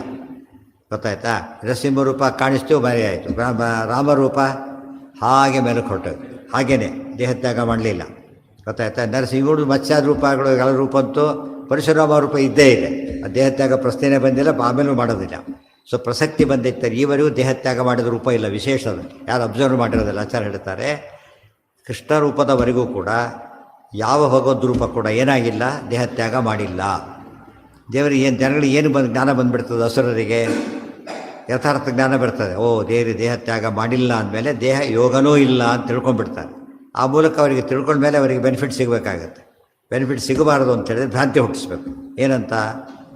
ಈ ಕೃಷ್ಣರೂಪನ ಈ ರೀತಿ ಮಾಡಿಬಿಟ್ಟಾಗ ಎರಡು ತಿಳ್ಕೊಳ್ತಾರೆ. ಒಂದು, ಕೃಷ್ಣರೂಪಕ್ಕೆ ಈ ರೀತಿ ದೇಹತ್ಯಾಗ ಇರೋದು, ಉಳಿದ ರೂಪಗಳಿಗೂ ಇದೆ ಅಂತ ತಿಳ್ಕೊಳ್ಳೋರು ಕೆಲವರು, ಅಥವಾ ಈ ರೂಪಕ್ಕೆ ಮಾತ್ರ ಇದೆ ಅಂತ ತಿಳ್ಕೊಳ್ಳೋದು ಕೆಲವರು. ಇಷ್ಟು ತಿಳ್ಕೊಂಡ್ರೆ ತಪ್ಪೆ. ಏನು ತಿಳ್ಕೊಂಡಾಗಾಯ್ತು ಅಲ್ಲಿಗೆ? ರೂಪಕ್ಕೆ ಭೇದ ತಿಳ್ಕೊಂಡಾಗಾಯ್ತು. ಅದು ದೋಷನೇ. ಉಳಿದು ಎಷ್ಟೆಂಡು ಮಾಡಿದ್ರೆ ಮಹಾದೋಷ ಅಂಥದ್ದು ಅನರ್ಥನೇ. ಆ ರೀತಿ ಮಾಡಿಕೊಳ್ಳಿ ಅಂತ ಹೇಳಿಬಿಟ್ಟು ಹಾಗೆ ಮಾಡ್ತಾರೆ. ಇದೆಲ್ಲ ನಾವು ತಿಳ್ಕೊಳ್ಳೋದೆ ಸುಮ್ಮನೆ ಹೇಳ್ಕೊಂಡ್ಬಿಟ್ರೆ ಇವತ್ತು ಜನ ತಿಳ್ಕೊಂಡಾಗಿದೆ ಅದನ್ನು. ಇವನ್ ಆಲ್ಸೋ ಕೃಷ್ಣ ಆಲ್ಸೋ ಬಲ್ಡಾರ್ಡ್ ಅಂತ ಹೇಳಿಬಿಡ್ತಾರೆ. ಏನು ಹೇಳಿದಾರೆ ಬಿಡ್ರಿ, ಅಲ್ಲಿ ಸರ್ ನೋಡಿ ಗೊತ್ತಲ್ಲ ವಿಚಾರ ಹೊಡೆದಲ್ಲ ಅಂತೇಳಿ ಮುಂದಕ್ಕೆ ಓದೋದಿಲ್ಲ ಅವರು. ಅಲ್ಲಯ್ಯ, ಯಾವ ಭಾಗವತ, ಯಾವ ವಿಷ್ಣು ಪುರಾಣ ಅವೆಲ್ಲ ಕೂಡ ಮಹಾಭಾರತ. ಏನು ಕೃಷ್ಣ ಆ ಬಾಣ ಹೊಡಿಸ್ಕೊಂಡ ಅಂತ ಹೇಳಿದಲ್ಲ, ಅಷ್ಟಂತ ಹೋಗ್ತಿರಲ್ಲ, ಮುಂದೇನಾಯಿತು ಅಂತ ಅಲ್ಲೇ ಹೇಳಿದ್ದಾರೆ. ಈ ಮಧ್ಯೆ ನೀವು ಚೇಂಜ್ ಮಾಡ್ಕೋಬಾರ್ದು ಅದನ್ನು. ಅರ್ಥ ಆಯ್ತಾ? ನೀವು ಬೇಕಾದ ಮಾತ್ರ ತೊಗೊಂಡ್ರೆ ಏನಾಯ್ತು? ಅದು ಅರ್ಧ ಜರಿತೀಯ ಮಾಡಬಾರ್ದು. ತೊಗೊಂಡ್ರೆ ಪೂರ್ತಿ ಬಿಟ್ಟರೆ ಬಿಡಬೇಕು. ಹಾಗೆಲ್ಲ ಇಲ್ಲದ ಇದಕ್ಕಲ್ಲ ಅದಕ್ಕಂತ ಮಾಡಬಾರ್ದು. ಇವರು ಮಾಡ್ತಿರೋದಲ್ಲಿ ಏನು ಗೊತ್ತಾ, ಇವರು ಪುರಾಣ ಪುಣ್ಯಕಥೆ ತೊಗೋತಾರೆ, ಒಂದು ಭಾಗದ ಇನ್ನೊಂದು ಭಾಗ ಬಿಡ್ತಾರೆ. ಅದು ಅವರಿಗೆ ಹೇಳೋರಿಲ್ಲ ಕೇಳೋರಿಲ್ಲ. ಹಾಗೆ ಬಿಡ್ಲಿಕ್ಕೆ ಬರೋದಿಲ್ಲ. ಆರ್ಡ್ರ್ ಕೊಟ್ಟಿದ್ದಾರೆ, ಬೇಗ ಅಪಾಯಿಂಟ್ಮೆಂಟ್ ಆರ್ಡ್ರ್ ಕೊಟ್ಟಿದ್ದಾರೆ. ಅವನ ಸಂಬಳ ಬೇರೆದ್ದೇನು ಮಾಡ್ದ? ಆರ್ಡ್ರ್ ಓದ್ಕೊಂಡ, ಸಂಬಳ ಬೇರೆ ಮಾಡ್ಕೊಂಡ. ಯಾಕೆಂತ ಅದೇ ಆರ್ಡ್ರಲ್ಲಿದೆ, ಸ್ಯಾಲ್ರಿ ಎಷ್ಟು ಅಲ್ಲೇ ಫಿಕ್ಸ್ ಮಾಡಿದ್ದಾರೆ. ಅದಕ್ಕೆ ಬೇರೆ ಗಲಾಟೆ, ಇದಕ್ಕೆ ಮಾತ್ರ ಇದು ಹಾಗೆ ಮಾಡಿ ಅರ್ಧ ಜರಿತೀಯ. ಅವನೇನು ಅವ್ನಿಗೆ ಗೊತ್ತಾಗ್ಬಿಡ್ತದೆ, ಈ ಕೆಲಸಕ್ಕೆ ಇಷ್ಟು ದುಡ್ಡು ಕೊಡ್ತಾರೆ, ಅಲ್ಲೇ ಇದೆ ಮೆನ್ಷನ್ ಮಾಡಿಬಿಟ್ಟಿದ್ದಾರೆ. ಯಾವಾಗ ಮಾಡ್ಕೋಬೇಕು? ಇನ್ನೊಂದು ಆರ್ಡ್ರ್ ಬಂದರೆ ಅದು ವಿಷಯ ಬೇರೆ. ಅದರಲ್ಲಿ ಏನೇನಿರುತ್ತೋ ಅದು ಬಿಡ್ಲಕ್ಕೆ ಬರೋದು. ಇದು ನನಗೆ ಬೇಕು ತೊಗೋತೀನಿ, ಇದು ನನಗೆ ಬೇಡ ಬಿಡ್ತೀನಿ ಅಂತ ಹೇಳಕ್ಕೆ ಬರೋಲ್ಲ. ಬೇಕು ಬೇಡ ಪ್ರಶ್ನೆ ಇಲ್ಲ. Whether like it or not ಏನು ಮಾಡಬೇಕು? ಅಕ್ಸೆಪ್ಟ್ ಮಾಡಲೇಬೇಕದು. ಇದು ಅರ್ಥ ಮಾಡಿಕೊಳ್ಳೋದೆ ತುಂಬ ಜನಗಳು. ಇದು ಎಲ್ಲಿದೋ ಅಲ್ಲ, ಇದು ಎಲ್ಲಿದ್ದು ಭಾಗವತ, ಯಾವ ಭಾಗವತ ಹೇಳ್ತೋ ಅದೇ ಭಾಗವತಲ್ಲಿದೆ, ವಿಷ್ಣು ಪುರಾಣದಲ್ಲಿದೆ. ಆಮೇಲೆ ರಾಮದೇವರ ಬೆಟ್ಟದ ವಾಲ್ಮೀಕಿ ರಾವಣ ಸ್ಪಷ್ಟ ಇದೆ. ಇವರು ಸೂಸೈಡ್ ಮಾಡಿಕೊಂಡ ಅಂತ ಬರೆಯೋರಲ್ಲಿ ಅವ್ರು ಬೇರೆಯವ್ರು ಹಾಗೇ ಇದೆ. ಉಳಿದವರೆಲ್ಲ ದೇಹತ್ಯಾಗ ಮಾಡ್ತಾರೆ, ಸರಿ ದೇಹತ್ಯಾಗ ಮಾಡ್ತಾರೆ. ರಾಮ ಸೀತಾ ಮಾತ್ರ ಏನು ಮಾಡ್ತಾರೆ? ಹಾಗೆ ಮಾಡಬೇಕು. ಭರತಾದಿಗಳು ದೇಹತ್ಯಾಗ ಮಾಡಬೇಕು, ಅವ್ರಿಗೆ ಪ್ರಾಕೃತ ದೇಹ ಇದೆ. ಹನುಮಂತ ಹೋಗೋದೇ ಇಲ್ಲ, ಯಾಕೆಂದರೆ ಇನ್ನೂ ಇಲ್ಲೇ ಇದ್ದಾರೆ. ರಾಮ ಸೀತಾ ಇಬ್ಬರು ಮಾತ್ರ ಹಾಗೆ ಹೊರಟರು ಅಂತ ಹೇಳಿದ್ದಾರೆ. ನೋಡಿ, ಇದು ತೊಗೊಳಕ್ಕೆ ಇಷ್ಟ ಇಲ್ಲ ಅವರಿಗೆ, ಇದು ತೊಗೊಳಕ್ಕೆ ಇಷ್ಟ ಇಲ್ಲ. ಏನು ಮಾಡ್ತಾರೆ? ಆಗ ಆ ಭಾಗ ಸುಳ್ಳು, ಆ ಭಾಗ ಭಕ್ತರು ಯಾರೋ ಸೇರಿಸಿರೋದು, ಮೂಲದಲ್ಲಿ ಇರಲಿಲ್ಲ ಅಂತ ಹೇಳ್ತಾರೆ. ನೀನು ಬೇಕಾದ್ದೆಲ್ಲ ಇರಲಿಲ್ಲ, ಬೇಕಾದಿದೆ ಅದನ್ನು ನೀರು ತೆಗೆದಿರ್ಬೇಕು. ಸೇರಿಸಿರೋದಾಗ ಇರೋದು ಕೆಲವರಲ್ಲಿ ಇಲ್ಲ ಅಂದರೆ ನೀನು ತೆಗೆದಿದ್ದೆ ಅಷ್ಟೇ. ಅದನ್ನು ಹೇಳಬೇಕು ಜನಗಳಿಗೆ. ಹೇಳೋರಿಲ್ಲ ಆದ್ದರಿಂದ ಅವ್ರ ಕೈ ಮೇಲಾಗಿಬಿಡುತ್ತೆ. ಈಗ ಇವತ್ತು ಹೇಗೆ ಮಾಯಾವಾದ ಖಂಡನೆ ಮಾಡೋ ರೀತಿ ಒಂದು ಜೋರಾಗಿ ಬಂತು, ಆ ರೀತಿ ಈ ಕಥೆಗಳ ಬಗ್ಗೆ ಗಮನ ಕೊಡಲಿಲ್ಲ ಯಾರು ಕೂಡ. ಕಥೆ ಏನದು? ತತ್ವದ ಎಕ್ಸ್ಟೆಂಡೆಡ್ ಫಾರಮ್ ಅದು. ಅಲ್ಲಿ ಹೆಚ್ಚು ಕಡಿಮೆ ಯಾರು ಇಲ್ಲಿ ರಾಂಗ್ ಆನ್ಸರ್ ಬಂದೇ ಬರುತ್ತೆ. ಗೊತ್ತಾಯ್ತಾ? ಒಂದು ಭಾಗ ಇಟ್ಕೊಂಡು ಇನ್ನೊಂದು ಭಾಗ ಬಿಟ್ಟುಬಿಟ್ರಲ್ಲ, ದೊಡ್ಡ ಸಮಸ್ಯೆ ಆಯಿತು. ಅದು ದೊಡ್ಡ ದೋಷ. ಜನಗಳಿಗೆ ಯಾತಕ್ಕೆ? ಸಾಮಾನ್ಯ ಕೇಳಿದವರಿಗೆ ಭಾರಿ ದೋಷ ಇರುತ್ತೆ. ಅದು ತಪ್ಪಿಸ್ಕೋಬೇಕಾದ್ರೆ ಅರ್ಧ ರೀತಿಯ ಮಾಡೋದನ್ನು ಬಿಡಬೇಕು.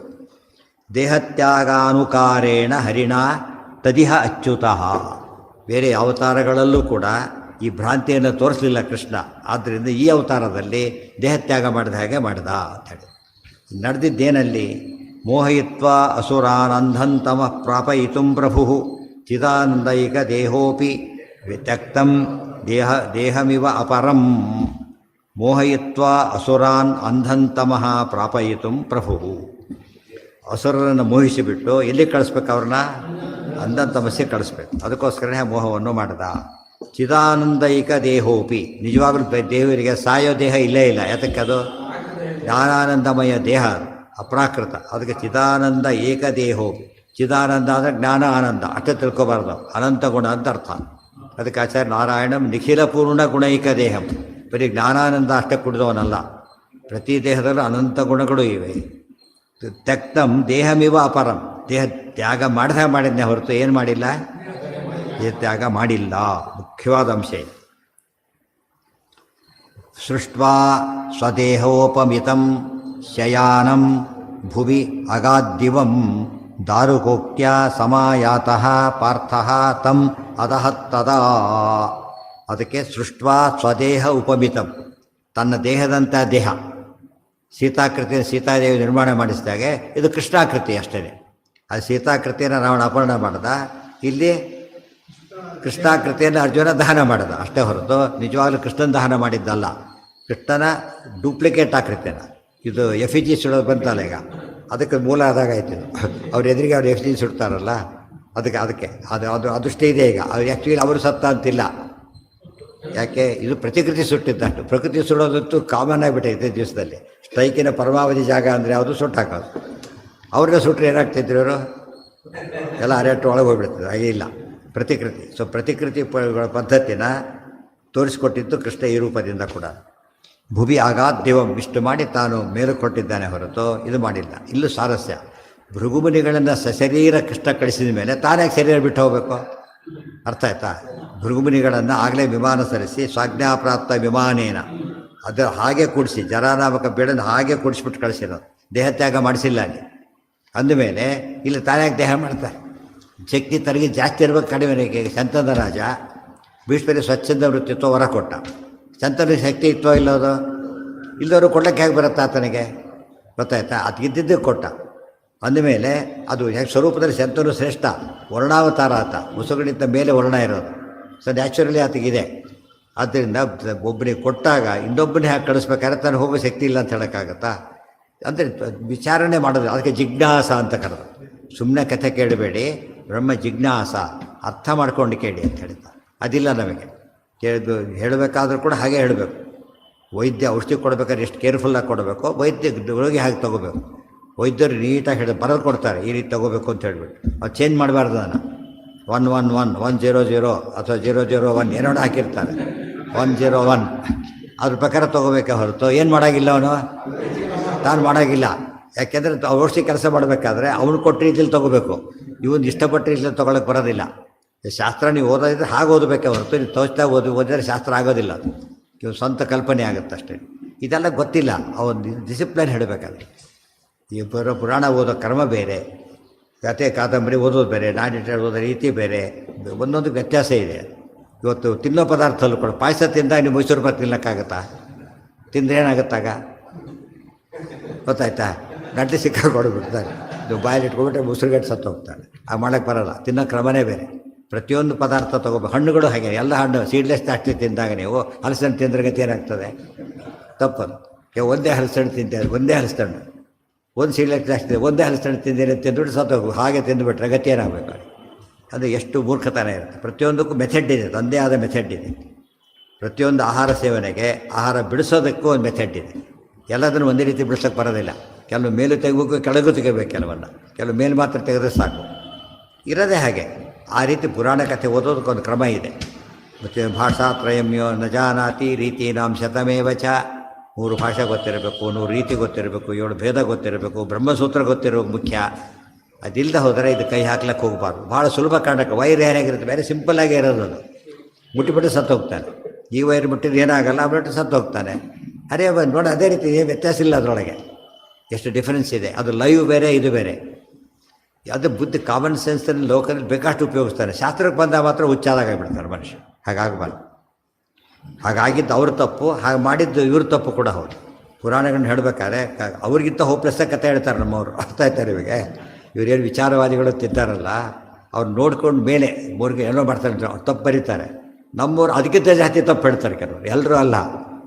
ಯಾಕಂದ್ರೆ ಇವ್ರು ಓದಿಲ್ಲ, ಅದು ಸಮಸ್ಯೆ ಇರೋದು. ಆತ್ಮೀಯ ಅವೆಲ್ಲ ಓದಿಲ್ಲ ಅಂದಾಗ ಹುಚ್ಚು ಕತೆ ಹೇಳ್ಬಿಟ್ಟು ಯಾರೋ ಇವತ್ತು ಯಾವ ಸವಂತಕ ಮಣಿ ಕಥೆನೋ ಗೊತ್ತಾಯ್ತಾ, ಇದೆಲ್ಲ ಋಷಭಂಜ ಕಥೆ ಯಾರು ಮಾಡರ್ನ್ ಪೀಪಲ್ ಕೇಳಿಬಿಟ್ರೆ ಏನು ಇವೆಲ್ಲ ಕಥೆಗಳು ಆಭಾಸ ಅಂತ ಅನ್ನಿಸ್ತದೆ. ಅದಕ್ಕೇ ಅವ್ರು ಹೇಳಬೇಕಾದ್ರೆ ಕಥೆಯವರು ಸುಮ್ಮನೆ ಓದೋದು ಹಾಗೆಲ್ಲ ಮಾಡಬಾರ್ದು, ಸಂಬಂಧಪಟ್ಟವ್ರ ಕರೆ ಮಾಡಿಸ್ಬೇಕು. ಅವು ಸಿಗದೆ ಹೋದ ಡಾಕ್ಟ್ರು ಸಿಗಲಿಲ್ಲ ಏನು ಮಾಡ್ತಾರಾಗ? ಕಾಯ್ತಾರೆ, ಇನ್ನೊಂದು ಕಡೆ ಹೋಗ್ತಾರೆ ಅಷ್ಟೇ ಹೊರತು ಹೇಗೋ ಸಿಗಲಿಲ್ಲ ಅಂತ ತಾನೇ ಆಪ್ರೇಷನ್ ಮಾಡ್ಕೊಳ್ಳೋಕ್ಕೆ ಸಾಧ್ಯ ಇಲ್ಲ. ಆ ಡಿಸಿಪ್ಲಿನ್ ಇವರಿಗೆ ಇರಬೇಕು, ಅವರಿಗೆ ಅದೇ ಇರಬೇಕು. ಅದು ಬಿಟ್ಟು ಜನಕ್ಕೆ ನಗೋ ಸ್ಥಿತಿ ಬಂದೋಯ್ತು. ಪುರಾಣ ಏನಾಯಿತು ಕೇಳಿದರೆ ಅವೆಲ್ಲ ಅಡೋಲಜ್ಜೆ ಕಥೆ ಅಂತ ತಿಳ್ಕೊಂಡ್ಬಿಟ್ಟು ತಪ್ಪು. ಸೃಷ್ಟ್ವಾ ಸ್ವದೇಹ ಉಪಮಿತಂ, ಉಪಮಾನ ಹೋಲೋದು ಅಂತ ಅರ್ಥ. ತನ್ನ ದೇಹದಂತ ನೋಡೋರಿಗೆ ಏನಂತ ಕಾಣಬೇಕದು?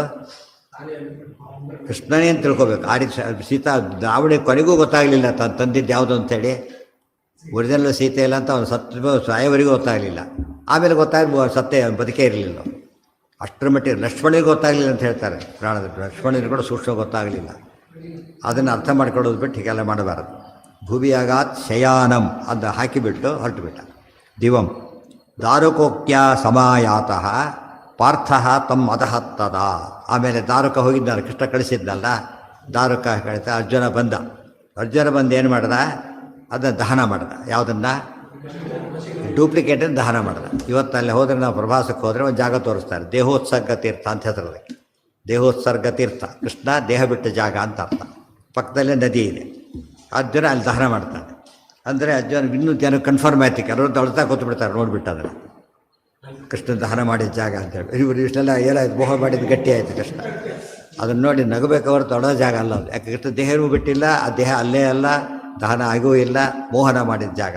ಮೋಹನವನ್ನು ಯಾವಾಗಲೂ ಚಪ್ಪಾಳೆ ಹಾಕಿ ನೋಡ್ತಾರೆ ಹೊರತು ಅದನ್ನೇನು ಮಾಡೋದಿಲ್ಲ, ಅಳ್ತಾ ಕೊಡೋದಿಲ್ಲ. ಇದು ಗೊತ್ತಿಲ್ಲ ಜನಗಳಿಗೆ. ದಾರುಕೋಕ್ತ್ಯ ಸಮಾಯಾತಃ ಪಾರ್ಥ ತಮ್ಮ ಅದಹತ್ತದ. ರೋಹಿಣೇಯಾದಿಕಾನಾಂಚ ಶರೀರಾಣಿ ಪ್ರಧಾನತಃ ದಾರುಕೋ ವಿಷ್ಣುಲೋಕಂ ತು ಪುನರಾಪ ಯಥಾಗತಂ.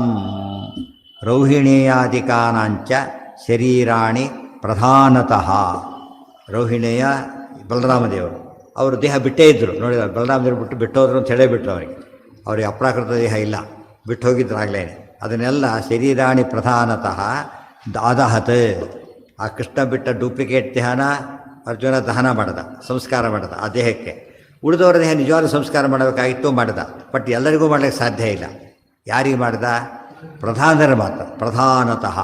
ಪ್ರಧಾನರ ಪಾಂಡವರು ಕೂಡ ಹಾಗೆ ಮಾಡಿದ್ದು. ಕುರುಕ್ಷೇತ್ರ ಸತ್ತ ಎಲ್ಲರಿಗೂ ಕೂಡ ಅವ್ರ ಅಂತ್ಯ ಸಂಸ್ಕಾರ ಮಾಡಿ ದೇಹ ದಹನ ಮಾಡಲಿಕ್ಕಾಗಲಿಲ್ಲ. ಯಾತಕ್ಕೆ?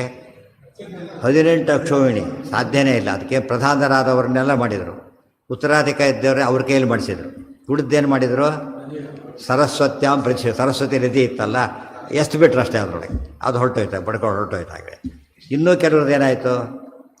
ಮಾಸಲ್ಲಿ ದಹನ ಮಾಡಿದ್ರು. ಮಾಸಲ್ಲಿ ಈ ಕೊರೋನಾದಲ್ಲಿ ಹಾಗೆ ಮಾಡಿದ್ದಾರೆ ಬಂದಾಗ, ಒಂದೊಂದು ಮಾಡೋಕ್ಕೆ ಸಾಧ್ಯನೇ ಇರಲಿಲ್ಲ. ಆದ್ದರಿಂದ ಮಾಸಲ್ಲಿ ದಹನ ಮಾಡಿಬಿಟ್ಟು 3-4 ವೆರೈಟಿ. ಇನ್ನೂ ಎಷ್ಟೋ ದೇಹಗಳು ಅಲ್ಲೇ ಬಿಟ್ಬಿಟ್ರು ಅಂತ ಹೇಳ್ತಾರೆ. ತತ್ರ ಅಲ್ಲಲ್ಲೇ ಉಳ್ಕೊಂಡ್ಬಿಟ್ಟಿವಂತೆ. ನಿಧಾನವಾಗಿ ಡೆಸ್ಟ್ರಾಯ್ ಆದರು.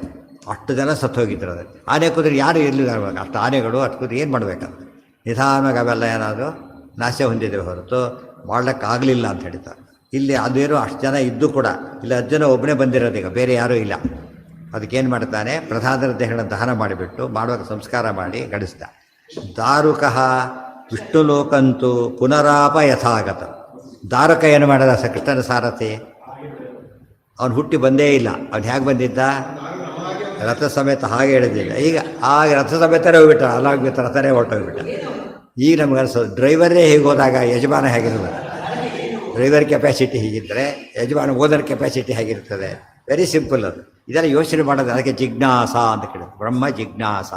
ಜಿಜ್ಞಾಸ ಅಂದರೆ ವಿಚಾರ ಅಂತ. ವಿಚಾರ ಮಾಡಿ ಓದಬೇಕೆ ಹೊರತು ಸುಮ್ಮನೆ ಓದಿದ್ರೆ ಏನೂ ಪ್ರಯೋಜನ ಇಲ್ಲ. ಹಾಂ, ಕೆಲವರು ಏನು ಮಾಡಿದರು? ತುಪ್ಪ ಬೇಕು ಅಂತ ಕೇಳಿದ್ರು, ಬಂದು ಇಷ್ಟು ರಾಶಿ ಬೆಣ್ಣೆ ಕೊಟ್ಕೋದ. ಇವ್ನು ನೋಡಿದ, ಯಾವ ಕಡೆ ನೋಡಿದ್ರು ತುಪ್ಪ ಕಾಣೋದಿಲ್ಲ. ಅದು ಬಿಸಾಕೋದು. ಬುದ್ಧಿ ಇಲ್ಲ ಅವರಿಗೆ, ಏನೋ ಕೊಟ್ಬಿಟ್ಟ ದಡ್ಡ ಅಂತ ಹೇಳಿಬಿಟ್ಟು. ಮತ್ತು ಅವ್ರ ಪಾಪ ಏನು ಮಾಡಿದ? ಒಳ್ಳೆ ಬೆಣ್ಣೆನೇ ಕೊಟ್ಟಿದ್ದಾರೆ, ಒಳ್ಳೆ ತುಪ್ಪ ಸಿಕ್ತಿತ್ತು ಅವರಿಗೆ, ಬಿಸಾಕಿ ಹೋಗ್ಬಿಟ್ಟು ಅವ್ರು. ಅವನಿಗೆ ಬುದ್ಧಿ ಇಲ್ಲ, ನಾನು ದಡ್ಡ, ನಾನು ಭಾರಿ ಬುದ್ಧಿ ಅಂತ ಬಿಸಾಕ್ತೇನೆ ಅಂತ ಹೊರಟೋಗ್ಬಿಟ್ಟ. ಭಾರಿ ದಡ್ಡ ಅಂತ ಪ್ರೂವ್ ಮಾಡಿದ. ಆ್ಯಕ್ಚುಲಿ ಏನಿದೆ ಅದರೊಳಗಿದೆ. ಅದು ತಗೊಂಡು ಆಲ್ಟ ತೆಗಿಲಕ್ಕೆ ಬರಬೇಕು. ಅದಕ್ಕೆ ಚೆನ್ನಾಗಿ ಕಾಯಿಸ್ಬೇಕು ಅದನ್ನು ಫಸ್ಟು.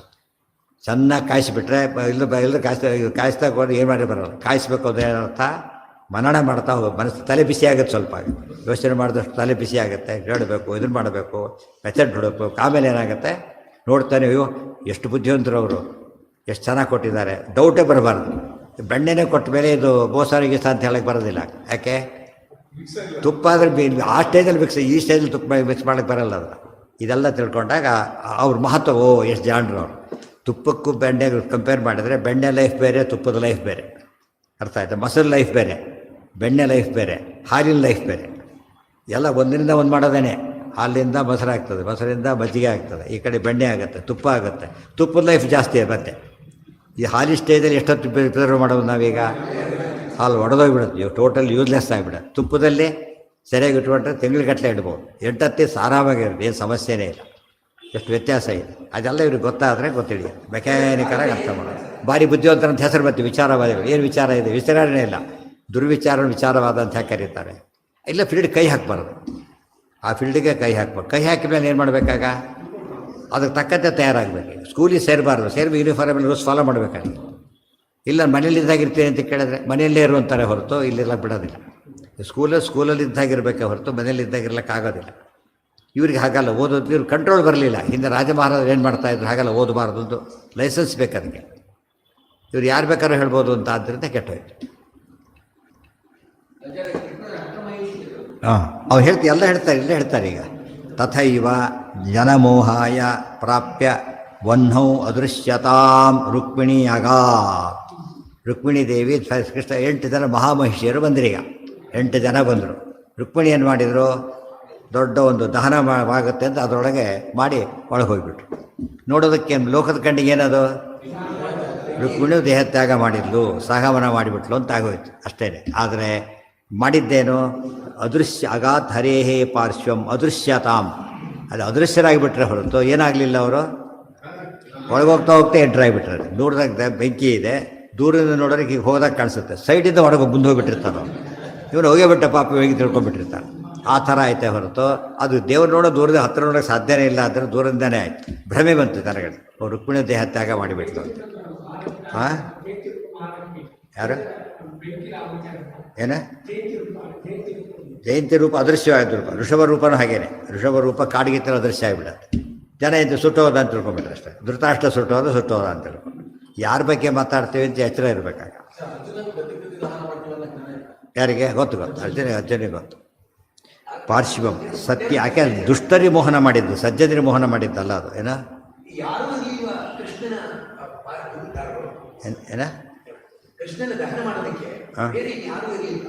ಏನು ಮಾಡ್ಲಿಕ್ಕೆ? ಯಾಕೆ ಎಲ್ಲ ಹೊಡೆದಾಡಿ ಹೋಗ್ಬಿಟ್ಟಿದಾರಲ್ಲ ಅಲ್ಲಿ. ಹೊಡೆದಾಡ್ಕೊಂಡು ಹೋಗಿಲ್ಲ ಅಲ್ಲಿ. ನಿನ್ನೆ ಇದ್ರಲ್ಲ ಅವ್ರು ಹೋಗ್ಬೇಕಾರೆ.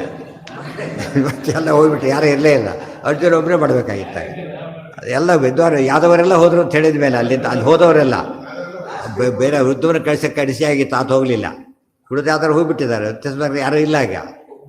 ಅಲ್ಲ ನೋಡೋರಿಗೆ ಕೃಷ್ಣ ಇನ್ನೇನು ತೋರಿಸ್ತಾ ಗೊತ್ತಾ ಕೂಡ. ಕೆಲವು ಪುಸ್ತಕ ಬರೆದವರು ಇದ್ದಾರೆ ನೋಡಿದ. ಕೃಷ್ಣನ ಲೈಫು ಟ್ರಾಜಿಡಿನೇ. ಕೃಷ್ಣನ ಲೈಫು ಟ್ರಾಜಿಡಿನೇ. ನಮಗೆಲ್ಲ ಅಷ್ಟು ಹೇಳ್ತಾನೆ. ಲೋಕಕ್ಕೆ ಸಾರದ ಗೀತಾ ಬರೆದು ತಾನೇ ಗೀತಾಮೃತ ಹೇಳಿದ ತಾನೇ ಮೃತರಾಗಿಬಿಟ್ಟ. ಕೊನೆಗೇನಾಯಿತು? ಅವ್ರ ಕಡೆ ಎಲ್ಲ ಕುಡುಕರಾಗಿಬಿಟ್ರು, ಹುಚ್ಚಾಬಟ್ಟಿ ಆಗಿಬಿಟ್ರು. ಎಲ್ಲ ಕುಡಿದು ವ್ಯಾಚ ತಪ್ಪಿಬಿಟ್ರು, ಹೋಗ್ಬಿಟ್ರು. ಕೃಷ್ಣನಿಗೆ ಅಸಹ್ಯ ಬಂದೋಡು. ಅಂದರೆ ಏನೇನೋ ಮಾಡಿದ ಕೃಷ್ಣನಿಗೆ ತನ್ನವ್ರು ಕಂಟ್ರೋಲ್ ಮಾಡಲಿಕ್ಕೆ ಆಗಲಿಲ್ಲ. ಗೊತ್ತಾಯ್ತಾ? ಈ ಕಥೆ ಇದೆ.